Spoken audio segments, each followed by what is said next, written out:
Good morning, coffee fans. How's everybody this morning? Good morning, it's me, Mitch, and welcome to Morning Coffee. Morning Coffee with Mitch. Wow, 42 people already, and we just got started. Holy cow, and to launch the festivities, this morning, as usual, drink it if you got it, and it is steaming hot. Can you see the steam? I don't know if you can in this light, but it is hot. Oh, yeah. Oh, wow. And I've been waiting to take a sip of this so you can see the emotional reaction to how good that first sip of coffee is. And it's going to stay hot today. It's going to stay hot because right over here next to me on my desk or table, I have a coffee warmer, a little baby hot plate looking thing that I can set to a different temperature, and I have this one set to 145 degrees, which seems to work great. So my coffee will stay hot even though it's chilly out here this morning, and I'm going to get colder here. We had a cold front go through, and it's going to get chilly. I think the highest, I know I can't get you guys to feel sorry for me, but I think the highest it's going to be today is low 60s here. In fact, it's like in the upper 50s out here now, but they said this is about it. It's going to start getting chillier, and God knows what it's going to be like tomorrow morning, but we're going to be here bundled up or not. Good to see you all. Good to see you. Let me check my show notes here and see what I got. The usual to start with. I have no Ellen today. Ellen had, she's becoming quite the little businesswoman with her dog sitting business and her dummy for wannabe student nurse assistants. And this just came up last night. So she'll be here tomorrow, she says. And we'll just trudge on. Without her. You may have noticed that she wasn't in the chat this morning, in the pre-show chat. But I appreciate everything that Ellen does, and when she can make it here, she'll make it, and when she can't, she won't, and the show will continue to go on. If you have a question for me, and I'm going to rely heavily on these, and I have to try to keep up with it, which, it makes it a little harder on me because I have to scroll through the chat. I don't follow it as it comes. I'm usually way behind, but I'm going to do it. I'm going to take care of it. Put Q. Any questions? And we're here.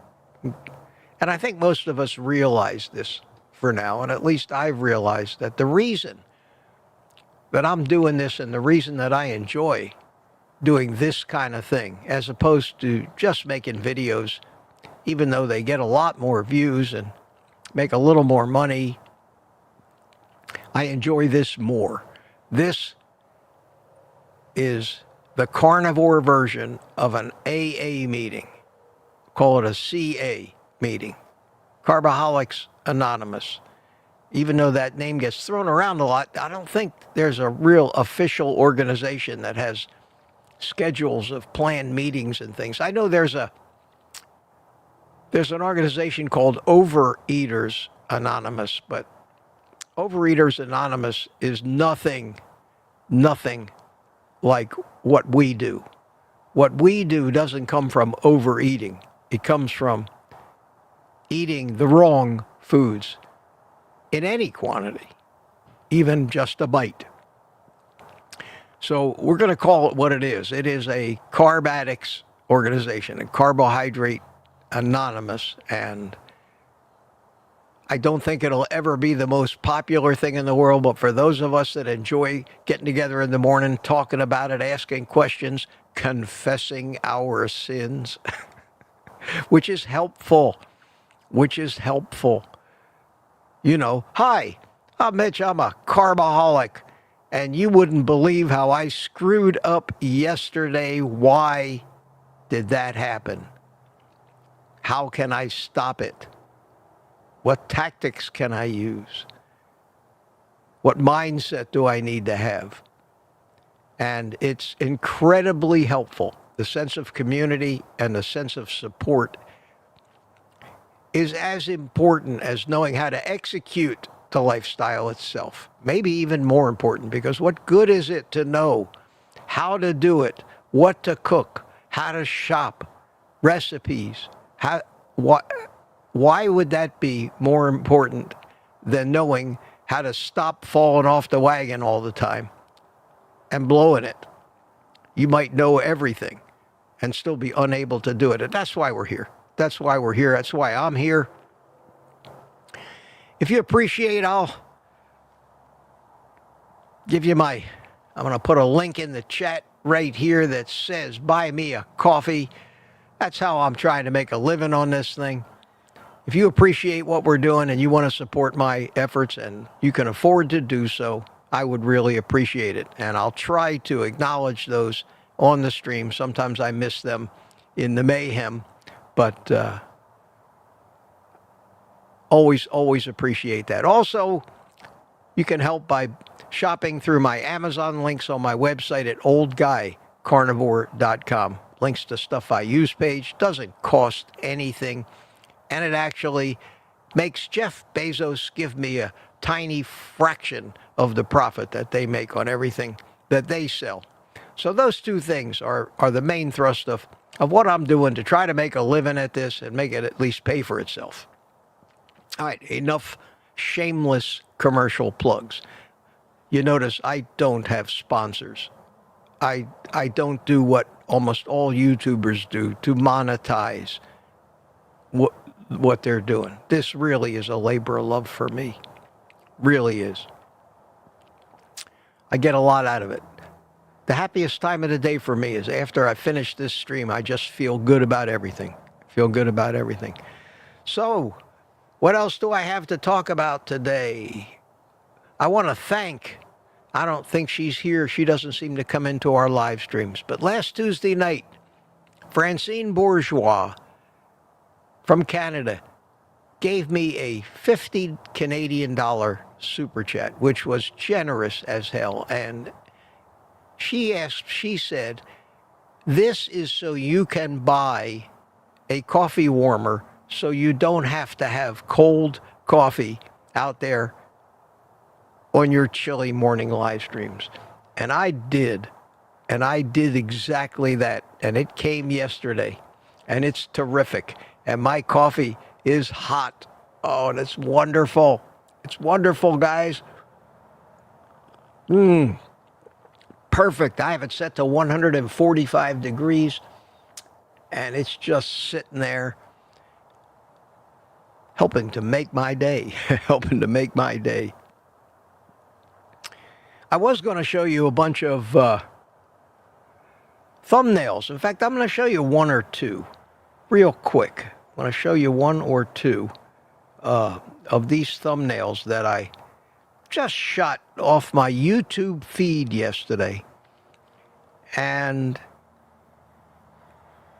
it says volumes. It says volumes about the state of the addiction of the majority, the vast majority. Because I harp on addiction. That is the problem. I can't stress that enough, and I still don't hear it. Not to the level that I talk about it. And every time I look at everything and all of the anecdotal evidence out there, when you look at the American public, you look at their eating and drinking habits, you look at how our entire culture is built around the consumption of sugar, fostered by the companies that manufacture and profit off the sale the more addicted they can make us, the more money they make, and that is just the actual heart of the problem, unfortunately. And it's not going away because addicts don't want to stop feeding their addictions. And they count on that. They count on that. So I'm looking through my YouTube feed yesterday, and I do it maybe a little differently than most people. What I do, almost the first time that I see a new thumbnail that I haven't seen before, I immediately look at the view count. At the view count. I know I struggle for my videos these days, struggle to end up with 1,000. Some of them go to 3,000 or 4,000. It seems like the days of me getting hundreds of thousands of views are long gone. And that slide to almost insignificance happened exactly at the time that YouTube announced that they had partnered with the World Health Organization, and that any YouTuber putting out any message contrary to the recommendations of the World Health Organization would be considered to being breaking the community guidelines and proffering misinformation. Since that time, the entire keto and carnivore community has seen an incredible lack of promotion of our work by YouTube. It's programmed into the algorithm by virtue of the word carnivore in my channel name. I've basically said I'm never going to really succeed on YouTube. I'm never going to really grow on YouTube. I'm going to be an insignificant little old fart just talking about addiction and no help from YouTube whatsoever. And that's the way it's been. I'm not going to change. I'm not going to change. But to illustrate my point, yesterday, in my feed, for some reason, I started getting videos that looked like this. Pro chefs blind taste test every boxed brownie mix. This video, I don't know if you can see it here, has 1.3. Can you see that? 1.3 million views. 1.3 million people saw those brownies, and their addiction made that compelling enough for them to click on that video. I come up and make a video about how to save your life, how to lose weight, how to finally live like a human being supposed to. I top out at 800 views, 1,000 views, 1.3 million. 1.3 million. How does a donut machine work? Krispy Kreme. 1.3 million views. People are interested. People are interested. How Las Vegas' most famous donuts are made behind the scenes. I cut the view count off. This video had somewhere between 1 and 2 million views. I only took pictures of the videos that had over 1 million views, and these were all in my feed, except for this one. And this was only 3 weeks ago.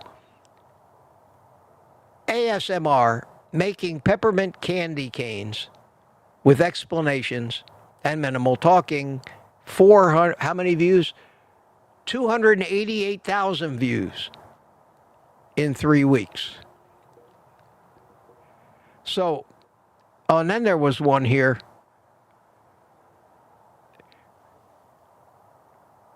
Mountain Dew, why they're successful.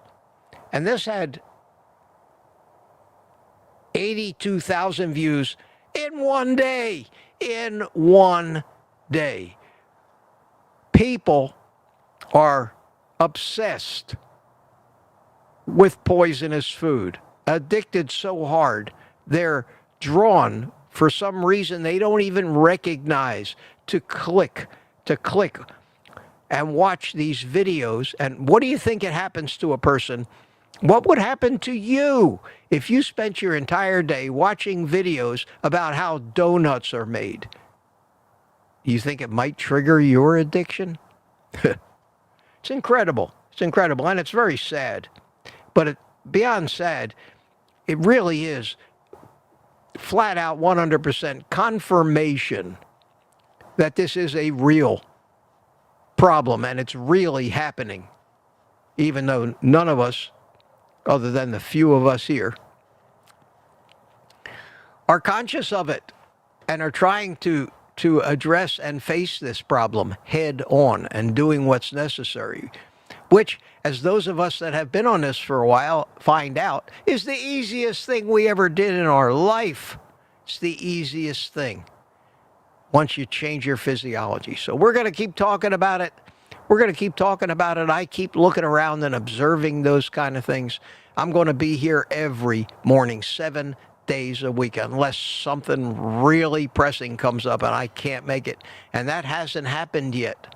Not in the day since I've done the first one of these. And I think that was 5 or 6 weeks ago already. Not a real long string, but I'm proud of it. So anyway, good to see all you guys. And again, let's have myself another sip of this hot coffee. Thank you, Francine. Wow, it's perfect. Not too hot that I can't drink it, but hot. That's great. That's great. And I hope you're all drinking coffee along with me. And I knew that I was going to be a busy boy this morning without Ellen here, but I'm going to try to quickly go through this stuff, and I'm going to go back to the early birds and just breeze through it. Touramir was here at 11 o'clock last night. How you doing? And at 1 o'clock in the morning, Lady June was here. Good to see you. Lucy Auerbach, always early at 4:10 a.m. Stickman's Garage was here. Wow, 4:50 in the morning. Good to see you. Says, good morning, boss. And Paul McGrogan says, good morning, meat lovers. And he was in after 6. So we got through the Insomniacs. Peter wasn't first this morning. He waited until 6:15 this morning to chime in.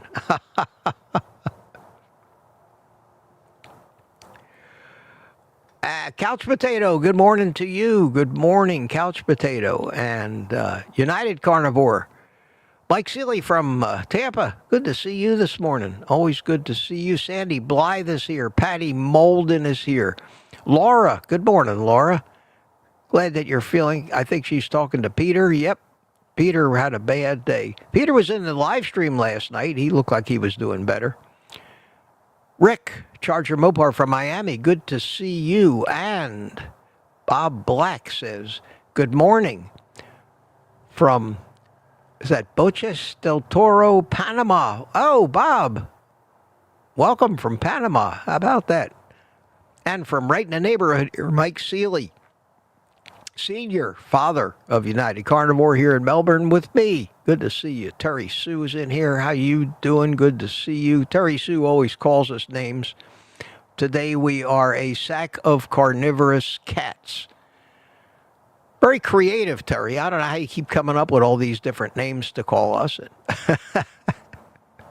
Richard Williams, good morning from Copper Hill, Tennessee. Temperature has dropped again. Yes, sir, Richard. You just experienced that cold front that we are in the process of experiencing down here, and it's supposed to finally warm up this weekend. We'll see. Wayne Herman from Lake Gaston, North Carolina. How you doing? Good to see you. Joseph Stevens is here. And Smoovie is here. Good morning, Smoovie. How are you? From Indiana. Got them from all over the place. And Smoovie says, yes, the coffee's hot and the weather's cold. It's true. Cliff Medina's here. How you doing, Cliff? Good to see you. And Cliff asks me a question. First question of the day. got a chuckle out of this one. I read it earlier. He says, what brand of cigar do you smoke? And you said the magic word, Cliff. You said the magic word, so excuse me while I light my cigar.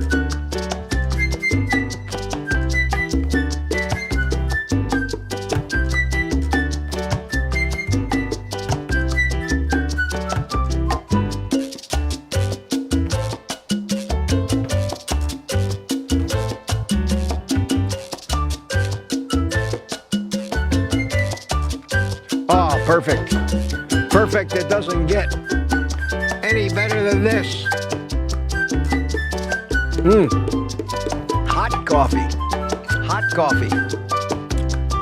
And I don't know, no matter how many times I hear that music, it just always puts a smile on my face. And Cliff says, what brand of cigar? Today, I normally smoke these Perdomos.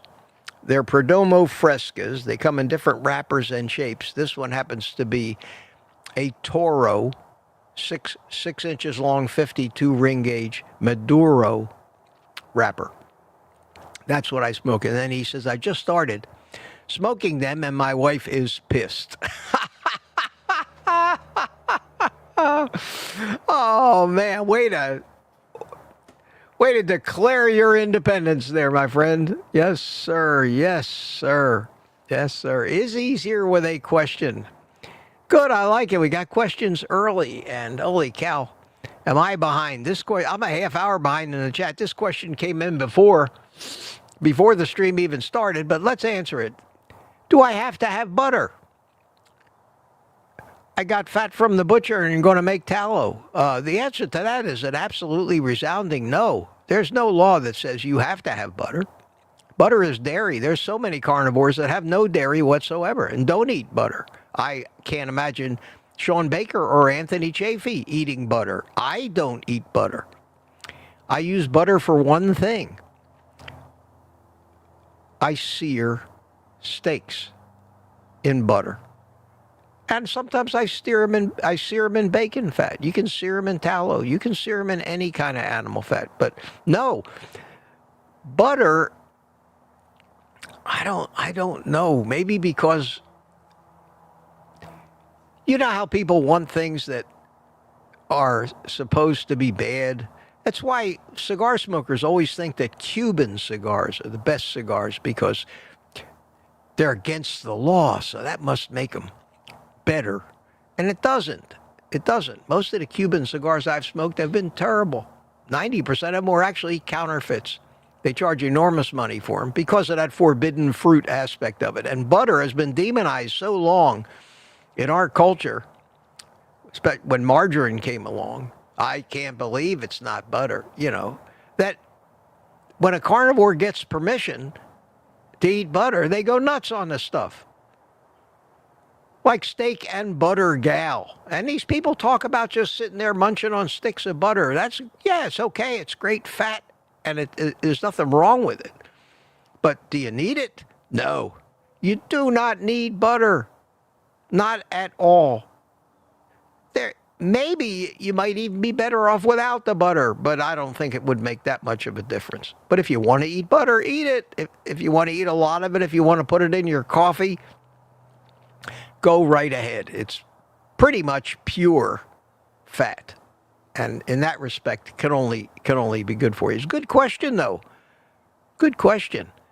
And Kitchen Witch, how you doing a day without Coffee with Mitch is like, well, I don't want to know.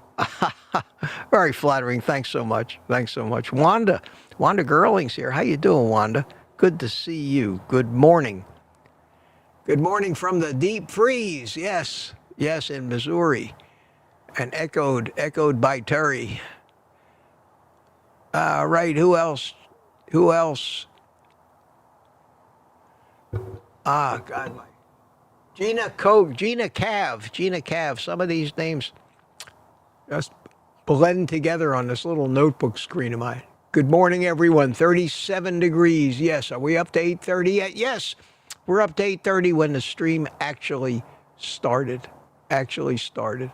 Lynn Gerber says good says good morning.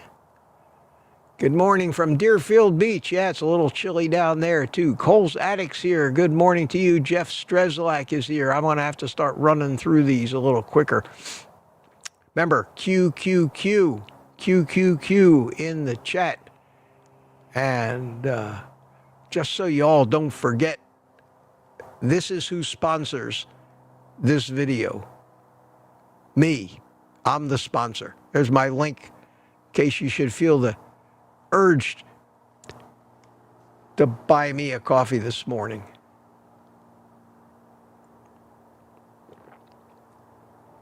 And for those of you who think that that's crass and commercial and I shouldn't be shamelessly begging, I'm sorry. If I couldn't do that, there would be no Morning Coffee with Mitch. Mitch would be off changing his channel name to Old Guy Sugar, which was suggested to me, and I'd be making how donuts are made videos and making a fortune at this. And that, my friends, is the truth. Edward Renner, good morning to you from San Diego. How you doing, Ed? Good to see you, Lori's, and Kitchen Witch, Mitch the Goat. I love that. Thank you so much. That's a very high compliment. Goat, in case you don't know, means greatest of all time. Smoothie says good morning. How you doing? Good to see you. And who else we got here? Dan. DJ Scry 89, good morning. Bacon lovers. Dan from Tarpon Springs, 68 days carnivore. 68 days carnivore. Yes, sir. Yes, sir. Let's bring in a little cheering crowd. Yes. Congratulations, my friend. Congratulations. 68 days. That may not sound like a lot, but you get over that first couple month hump. And it's not as hard. It's not as hard, nearly as hard anymore. And if you just keep thinking about it, you could be home free. And hope you're still around here, Dan, when you announce in the stream that you're celebrating your 1-year carniversary today and you haven't cheated. That is a real reason for everybody to be proud of themselves. No doubt. And Aunt B is here. How you doing? Good to see you, Aunt B and Mama Bear. Wow, all the usual subjects. Captain America, Steve Rogers, good morning from Kansas City, Missouri. How you doing? And here comes a question. Let me read it. How can I up my daily intake of potassium without taking a supplement? Well, if you're a carnivore, meat contains potassium. I think one of the best sources of potassium for a carnivore, believe it or not, is bacon.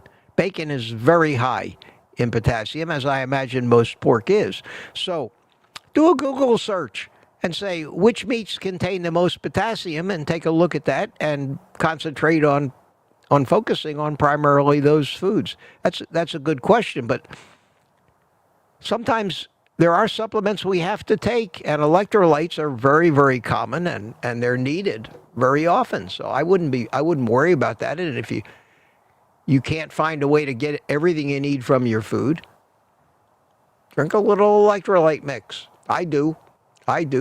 John, good question. Good question. But bacon. You have to eat an awful lot of bacon to get up to your 4,000 milligram a day RDA of potassium.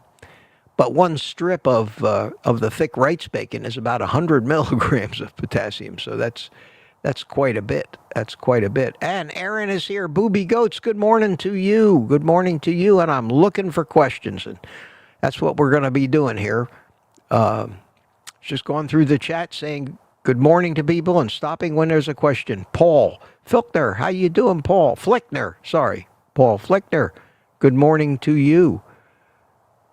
And now we start getting to a lot of repeats and people I've already said hi to. Cynthia Page is here. Hi, Cynthia. How you doing? We got 134 people here. And let me check over in Rumble, make sure I'm actually live over there.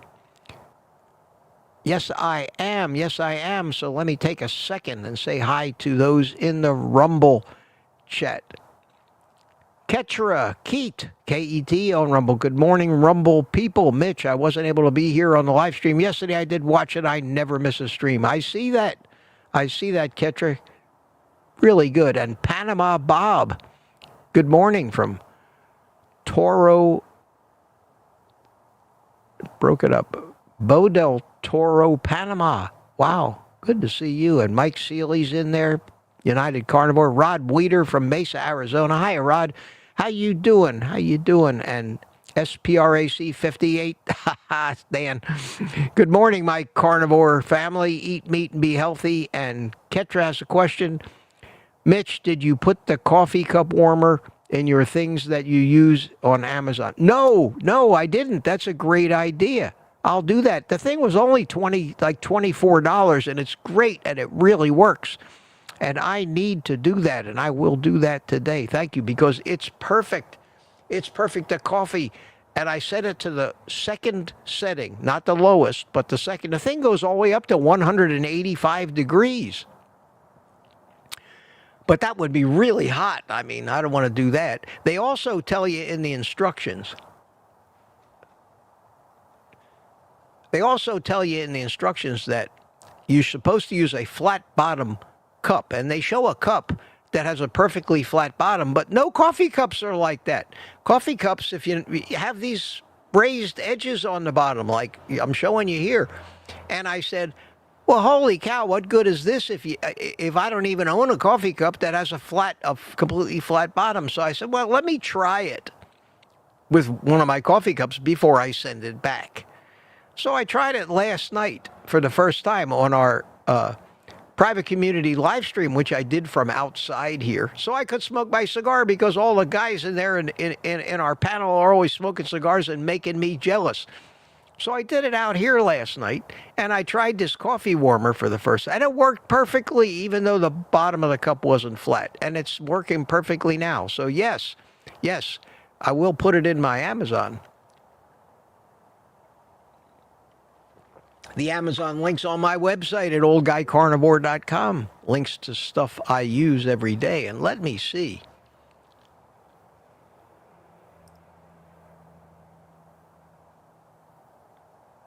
No coffees yet, but Tanya just bought a coffee mug. Thank you, Tanya. I hope you enjoy it.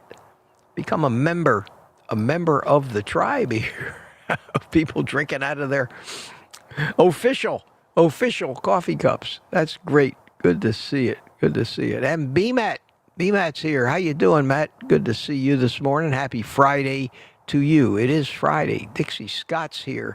Hi, Dixie. 35 degrees in Texas. Yes, it is not summer anymore. Mike Lowe. There's somebody I don't recognize. Good morning, Mitch. Mike says 16 degrees in Chicago. You're cold? I always apologize when I tell you the temperature down here. And Marla's here. Marla, how you doing, Marla? Good to see you, Marla Kelly. Marla here. Good morning, all. And Marla's a little chilly, too. 18 degrees in Missouri. Danny in Boston. I'll bet you it's cold up there. Good morning, Danny. How you doing? Cynthia Page is here. Good to see you. Tina Schweikerath. Everybody is reporting their morning temperatures. 22 degrees here. And very, very windy. And Terry Sue says 65 predicted here in California. Well, that's not too bad.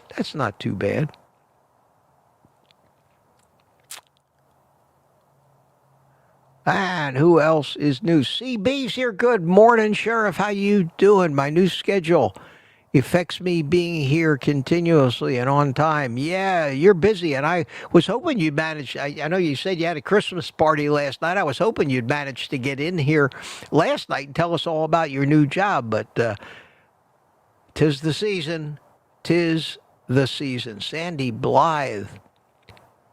I think I may have said hi to you, but if not, hi. How are you? Life After Carbs. Chris is here. Good morning, Chris. Good morning. How are you? Looking for questions. Pio Hendrickson. Good morning, Pio. How you doing? Says hello to all carnivores. And I think we're all carnivores. I think you You nailed it. Lizzie. Hey, Lizzie, good morning. How are you? And then this clown put up his old Buy Me a Coffee link. Yes, I shamelessly plugging it. Tom in Tampa, how you doing, Tom? Good to see you. Good to see you. Viking 442. Kitchen Witch. I think I said hi to you. Jen S, how you doing, Jen? Good to see you. Good to see you. Bill Cook is here. Robert Sprakale or Sprakali. Good to see you, Robert. How's everything? How's everything with you? And Peter's chatting away, and everybody's chatting away. Mama Bear's chatting away. Jerry Bell is here. Hiya, Jerry. Good to see you. Hey, is that you, Mitch? Yes, Jerry, it's me, Mitch.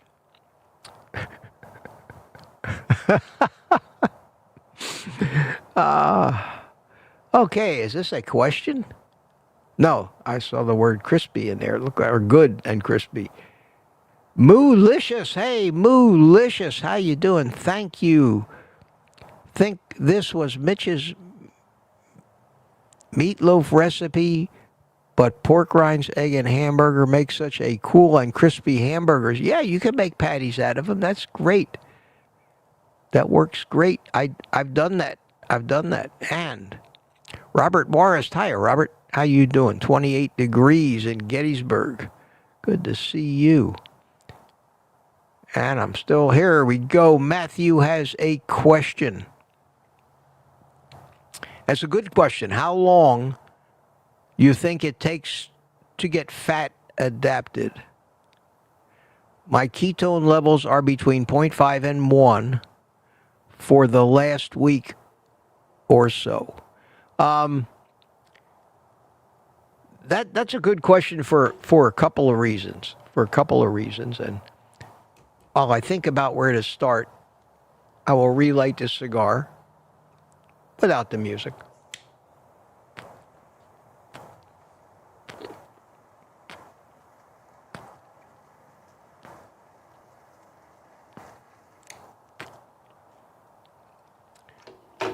There's so much I don't know about you, Matthew. In fact, I know nothing about you other than you're measuring your ketones and your name is Matthew. That tells me more than you think it does, because that means that you are concerned about being in ketosis, and you think that that's very, very important and that you actually have some real control over it. And then that also begs the question, how are you measuring your ketones? And if you're brand new, the answer usually is you're using ketone strips and peeing on them. And if you tell me that, I'll have to go all the way to the end of the chat and see if you've answered that question for me. But that's also good to know. And I'm looking down at the end of the chat here, and I don't see that you've answered. So let me go back over to this screen. Ketone strips are notoriously inaccurate after you've been trying to be in ketosis for maybe a week or two. Because as you get used to being in ketosis, what happens is your body holds on to ketones more and doesn't dump them in your urine. So really the only meaningful measure after the first few days, when you're so elated that the strip turns purple, because your body doesn't remember what it needs to do with these ketones, so it just dumps them out of your kidneys into your urine, and they make the strip purple, and you think, wow, that's it, I'm losing weight. There's a big emphasis on ketosis in so many channels on keto, but even in carnivore. And there are many influencers out there, very famous ones and well-respected ones, whose entire methodology revolves around living with a CGM and taking blood for a ketone test multiple times a day and trying to micromanage everything with the goal of always having ketones between 3 and 4 or 5. I don't agree with that. I think that anything in lifestyle that requires that much micromanaging is doomed to fail. We are not in charge of our body's physiology. It's in charge, and it knows what to do. And it does not matter one iota what your ketone level is if you're eating just meat. Now, if you're trying to be keto and you're trying to find out which carbs you can eat so that you can maximize all that addictive goodness from foods that you focus on and recipes to make low-carb versions of those addictive foods, you're just sabotaging yourself before you even get out of the gate. My opinion. I know because I did that for so many years and it didn't work. And I thought that in my case, this is just my life. No matter what I do, I am never going to be able to sustain any weight loss that I gain, and I'll always put it back on. And I was successful. Maybe 15 times I went between 150 and 210 pounds in my lifetime, up and down, up and down, up and down. I could lose the weight, but I couldn't sustain it.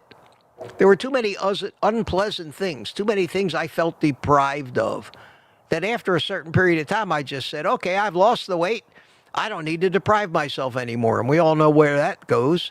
That goes to a very rapid and quick binging weight gain. And if it took you 6 months to a year to lose the weight, you'll gain it back in a month and a half. Micromanaging everything all the way. Focusing on the food I'm eating. Trying to keep my addiction happy. Feeding it banana bread. I used to bake this banana bread, and it had almond flour in it, and it had bananas. It had a lot of carbs. The problem was one slice of that banana bread had like 15 grams of carbohydrates in it. My addiction wasn't hearing that. My addiction wasn't having any of that. I would make a whole loaf of this stuff, which started with 4 big bananas and all kinds of other stuff in the batter. And the minute I took the first bite of that banana bread, the entire loaf was doomed. I could never put it away. Anything I ever made that reminded me or my body of addictive foods, I would eat the entire thing. That's how bad I was. That's how bad I was. It wasn't until I learned stop trying to micromanage numbers and do the only thing that we actually have any control over, and sometimes we don't even have control over that, and that is a simple movement that we can control, and that movement is this.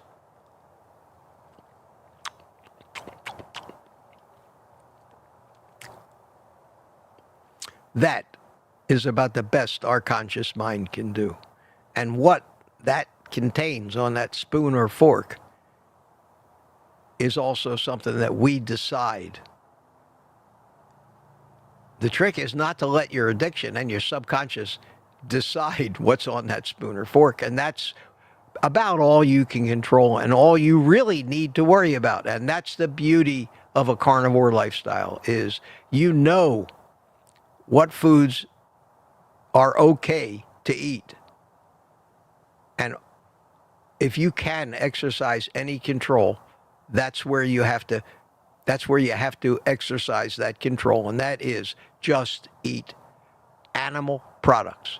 And then that goes hand in hand with my advice on how to put the addictions to bed, and that is when you get a craving, when you even get the first thought of eating something that isn't carnivore,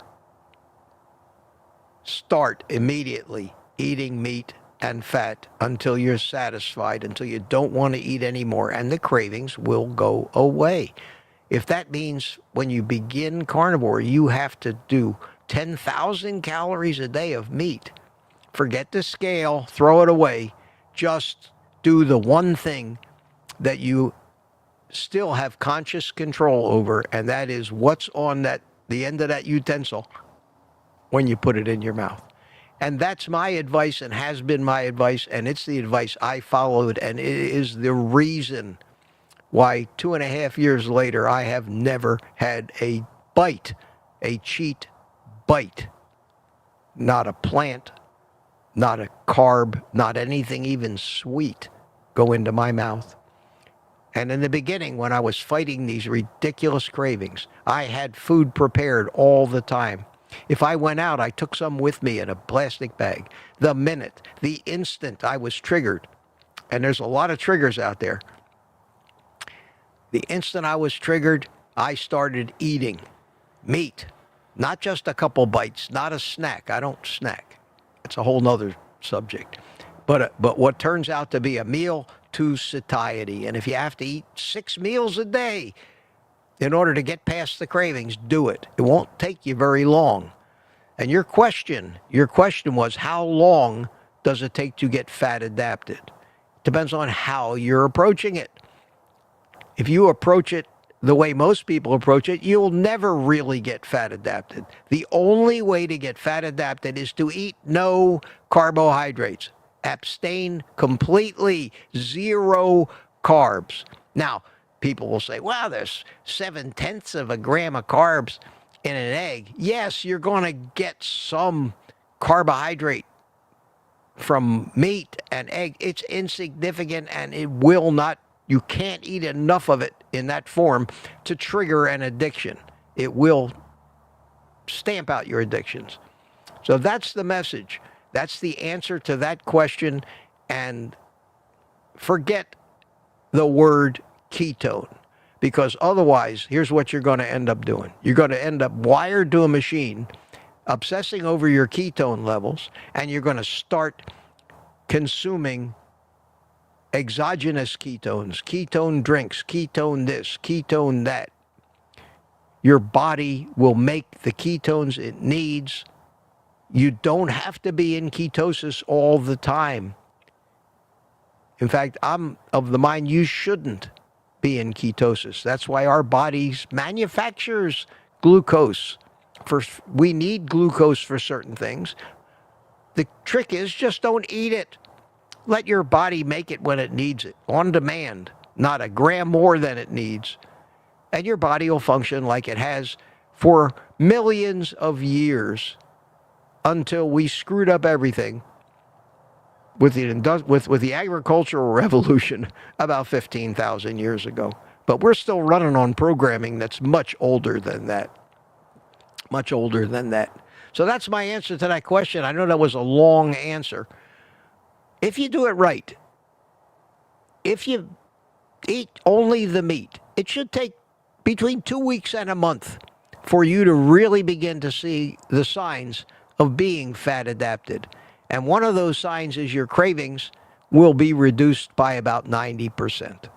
And you just won't be hungry that much. And you'll start eating less and less food. And after the first month, you'll be able to go off of that, eat whenever you get a craving and eat 10,000 calories a day. And you'll be able to start thinking about time-restricted eating and how much food you really need. Because by that time, you'll be able to start to recognize the real signals your body's giving you, the signals of true hunger, not emotional hunger, the feelings of satiety. And that's an easy one. When you look at the plate that's left on your food and push it away, go, I can't eat another bite. Man, that's a great signal. And listen to those signals. Anyway, good question. Good question. Wow. Getting late, and I'm a half hour behind in the chat. Holy cow. Let me keep going through that. Let me go through the chat here. Michael. How you doing, Michael? Michael Pregler's here. Good to see you. Still watching all the cooking shows. But I just eat meat and keep it simple. Yeah, I think some of those cooking shows can be real triggers too. Got to be careful about that. And I'm looking for questions, and I'm going to start. We got about 10 minutes left. Ann B's got a question. Ann B says, please post your questions now. Thank you, Ann B.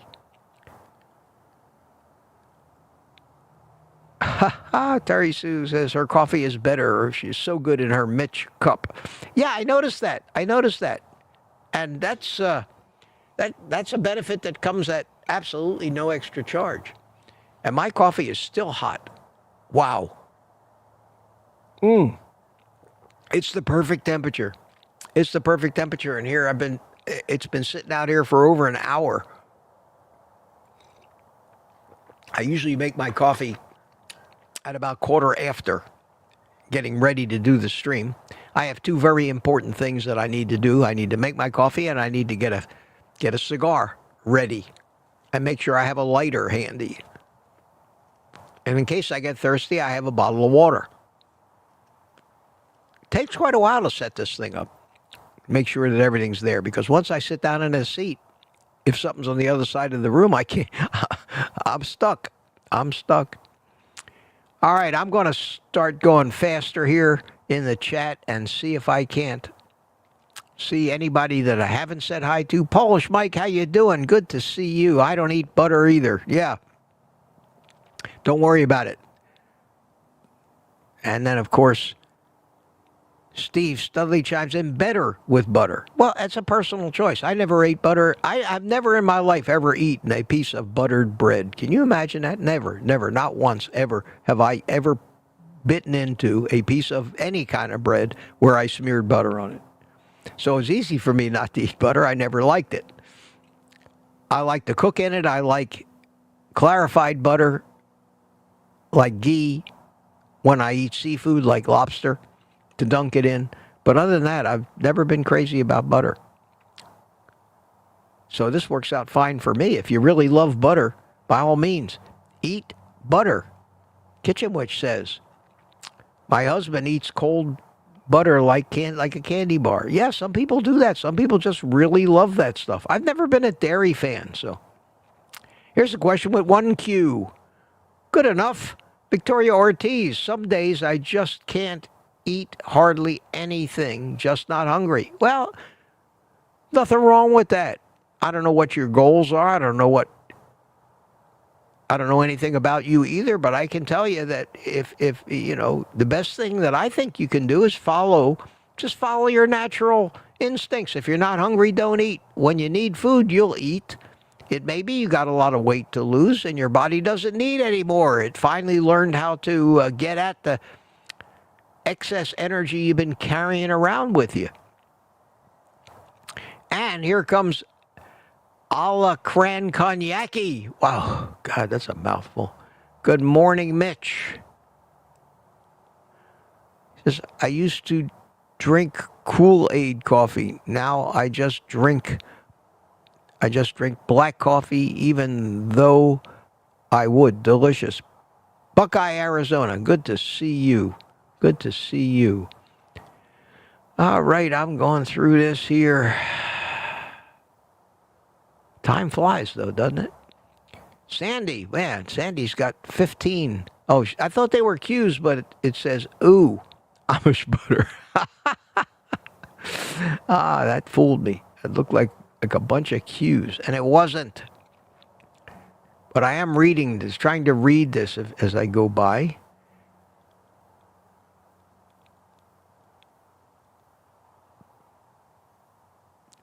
And B, Peter, another Peter, Granny Boo, Lizzie. Wow. Matthew, question, Matthew. What kind of coffee you drink, Mitch? Organic? No, I don't. The word organic is meaningless to me because I only eat meat. I don't worry about this. Most things that are labeled organic, believe it or not, if you take the time to look into it and look into the USDA guidelines of what they have to do to qualify to use the word organic, There's pretty much nothing in there about not using glyphosates or pesticides or anything like that. And most of it is used as a marketing. It's just a marketing term, and people pay more money for something that it really isn't any good. There may be some things labeled organic that really have some benefit, but I don't fall for that stuff anymore. Anything that they print in big colorful letters on the outside of a package to me is a fraud. Heart healthy Cheerios with a big heart symbol. You know, that's just such fraud. Such a fraud. I eat meat and fish, and none of that stuff ever has organic on the label, and I don't worry about that. If you're eating fruits and vegetables and a lot of plant material, I think organic would apply. Coffee, I buy the cheapest crap that I can buy at Sam's Club, and it's good, and it does the job, and it's easy, and I got a little Keurig machine, and I buy the K-Cups, and I get 100 of them for $28, and I'm drinking the Donut Shop blend, but I switch it up sometimes. The decaf that I drink is the McCafe decaf, and that's a little more expensive. That's about $40 a box, and I would imagine I drink about half decaf and half caffeinated. But lately I've been not worrying about the caffeine since I did that video about it and did some more research on it. I think I've been drinking caffeine all my life and I've gotten this far. What am I saving it for? So at any rate, that's what I'm drinking right now. Just the Donut Shop caffeinated and the McCafe decaf that I buy in boxes of 100 K-Cups from Sam's Club. And it works, and I'm happy. Some people go out and buy a $5,000 espresso machine. I always joke that they look like miniature models of an oil refinery. They got so much plumbing. And they buy fabulously, $30, $40 a pound beans that were grown in some particular 200 square foot patch in a forest in Costa Rica and picked by monks, and you know the deal. It's all marketing. It's like the bottled water stuff, the bottled water stuff that come in with fancy bottled water. And if you went to the factory, you'd find out that they were filling the bottles from a hose out back by the dumpster. It's all marketing. It's all a play towards your desire to be so sophisticated. If it tastes good, do you drink it? Question from Total Joe. Total Joe, I don't believe I've seen you in here before. Welcome. Do you ever shop at a regular grocery store like Publix? Or is Sam's your one-shop carnivore shop? It's becoming that way. I used to when I was keto, I did most of my shopping, believe it or not, at Aldi's. But Aldi's has, at least my Aldi's lately, has just not had any real selection of meat. They don't have butchers on the premises.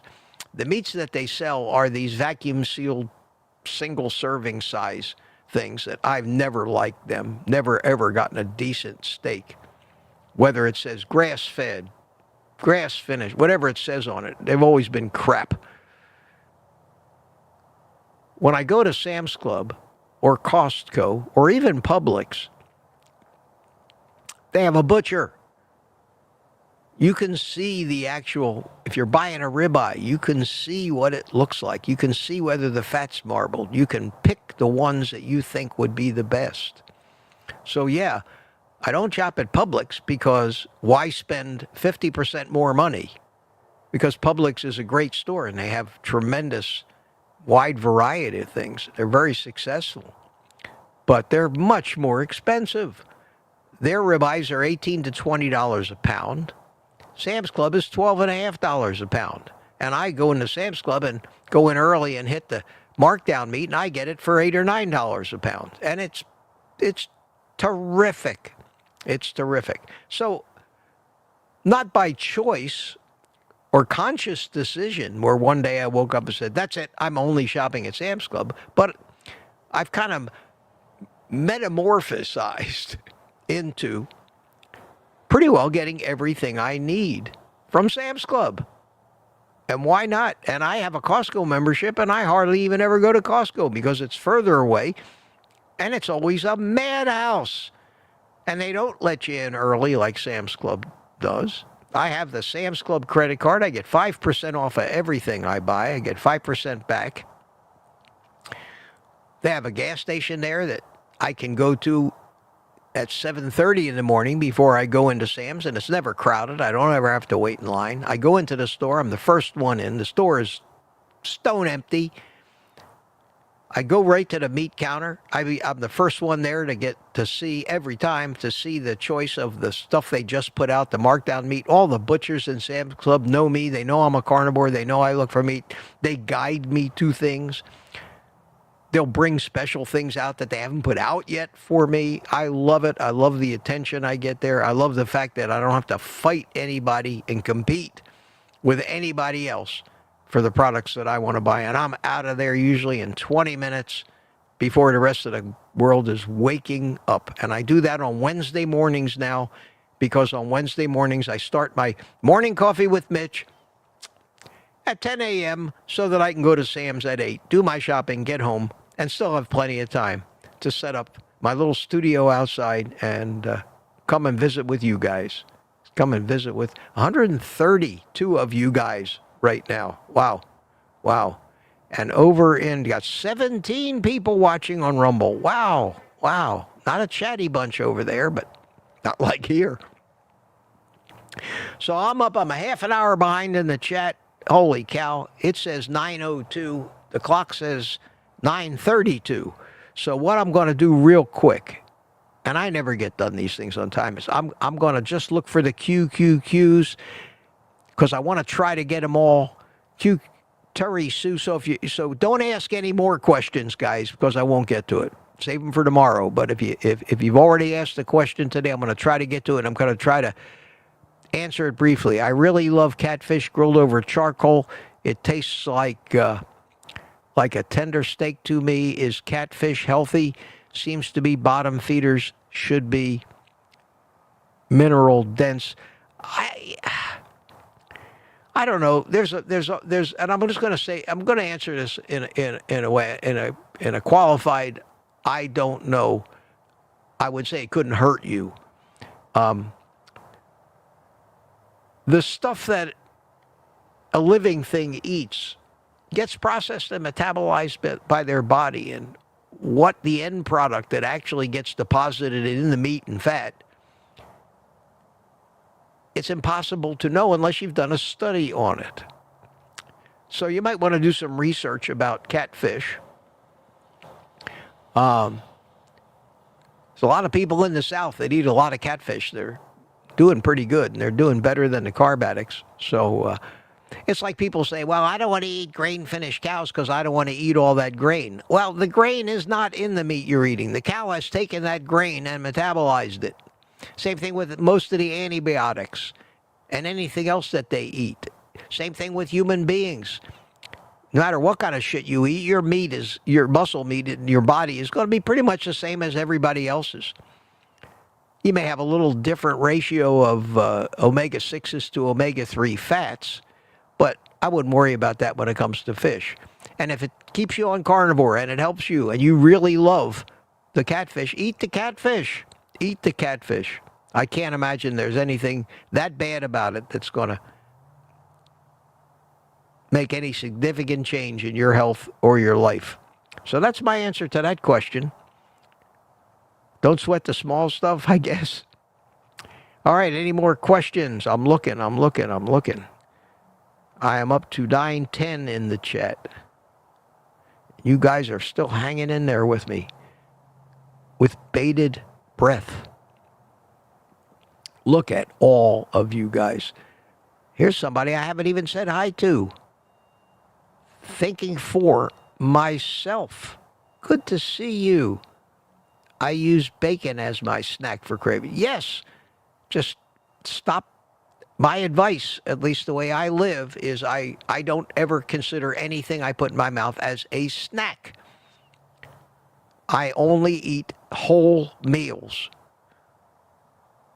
to allow my digestive system to do the job properly, which means go through a complete cycle of digestion, extract the maximum amount of nutrients from what you're digesting. Because you have a bite or two of food, and then wait another couple hours before you have just triggered a digestive cycle, which has just screwed up all of your body's processing of food for the next few hours. So if you feel the need to eat a meal. And if you don't want to do that, don't do that. Snack. I don't make rules. I tell you, the guidelines I live by, and you're all thinking people. I try to tell you the reasons why I live that way. And if they make sense to you, you'll say, wow, that's a different way of looking at it than I've ever thought of before. Maybe he's got something there. I'll give it a try. That's how you want to listen to me and how I want you to take anything you think I'm giving you as advice at the minimum or a commandment, which I never do. People tell me, come in the chat and say, I don't know about it. I think meat will kill me. I'm going to continue to eat vegetables. My answer to them is, I think you should. Adios. I am not in the vegan conversion business or the business of making fun of vegans. We all know, and we don't know by this time, we all know that that is not the way human beings are supposed to eat. And most of them, at least the ones we see, become carnivores and fix all the damage they've done. Question, hi Mitch, I'm having a very difficult time losing any weight off my upper stomach. I've lost 25 plus pounds and my lower waist, but nothing in the upper stomach. How long did it take you? It takes as long as it takes. That's another thing we can't control. And if you think doing more sit-ups is going to help, you're going to be sadly disappointed too. If you're talking about your upper stomach, it sounds like you're talking about visceral fat. The fat around your organs.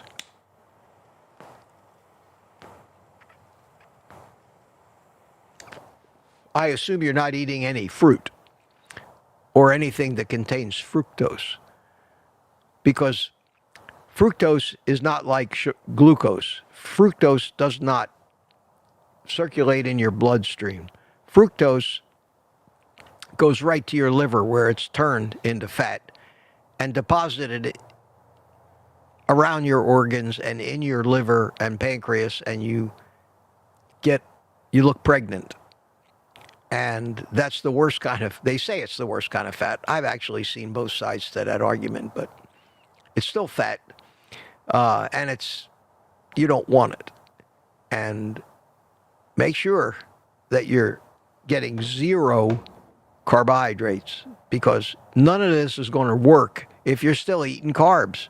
If you're trying to do keto and you're still counting the grams of carbs in an apple and you're eating the apple, or you're drinking liquids that contain high fructose corn syrup, you'll never get rid of that gut. You'll never get rid of it. So become pure carnivore if you're not. Abstain completely from carbs. Give it 30 to 60 days. You obviously have lost some weight, but you can do that on keto. But if you want to lose that visceral fat, if you want to cure a fatty liver, you have to go out of your way to make sure you are putting no fructose in your body. And that, I think, would be a quick and the best I could do, not knowing you, what you're eating, how big you are, how much weight you have to lose, how old you are, all of the things that you would need to know to try to individualize advice, which is something I can't do. Even if I was a doctor, I wouldn't do it. Here's somebody I haven't said hi to. Claudia, I still can't figure out how to pronounce that last name, so I'm not even going to try. I'm looking for questions. Ellen chimed in. Hey, Ellen. Yes, I'm going overtime. Thank you for being here. Yes. Good to see you, Ellen. I imagine your little dog walking adventure this morning worked out for you. Great to see you. And I'm at 9:33 in the chat, and I'm looking for more questions, and I may be off the hook here. Coming down the home stretch. Who else we got? We have Scott Elliott. How you doing, Scott? Good to see you. And Ellen is chatting away, and Lizzie is chatting. Ellen has fired up a whole new chat here right at the very end. Scott put QQQ, she says, before. So Scott evidently asked a question that I missed, and ask it again tomorrow. Ask it again tomorrow morning. And I'm trying to get to the bottom. I'm at 9:37. I am 3 minutes behind.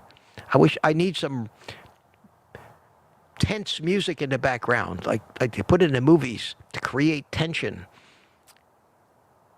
Thinking for myself, Ellen, no questions. I did it. Ellen, I think, tried to answer his question. Scott Elliott, most people have some kind of online access to an account. I don't know what he was asking, but we'll deal with it again. And the last one in the chat was Charger Mopar. No, beaten out at the gate by Scott Elliott. And what a horse race, ladies and gentlemen. And with that, and being overtime, with things to do, I'm going to play a little happy music, and you guys can... Oh my God, Scott Elliott, your triglycerides are 636, man. Eat more meat. Stop eating sugar, please. Whatsoever.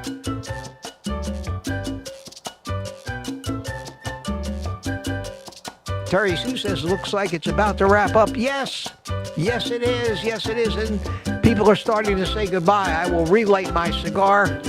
You guys say goodbye to each other. It's been a blast this morning. I had a good time. Raced to do it, but got through the whole chat. Yes, sir. And all that, not having eaten since 4 o'clock yesterday afternoon. And the final test, there is still steam coming off of my coffee. Oh my God. It's perfect. It's still steaming, and it's the perfect temperature. 140 something degrees on that little warmer. I will put it on my Amazon link. I'm telling you, man, why have I not bought one of these sooner? Because what happens is my coffee gets cold and it's terrible, but I just gulp it down just to get rid of it. This is still delicious and still steaming, and holy cow. What a pleasure. And I think I can probably turn it off right now, let it cool down a little bit. So, back to saying goodbye. All right, everybody. I will see you tomorrow morning. Tomorrow morning at 8:30. Have your coffee ready. Cigars if you got them. And we'll do this all again. So, until then, my friends, you have my permission and blessing to take the rest of the day off and consume meat.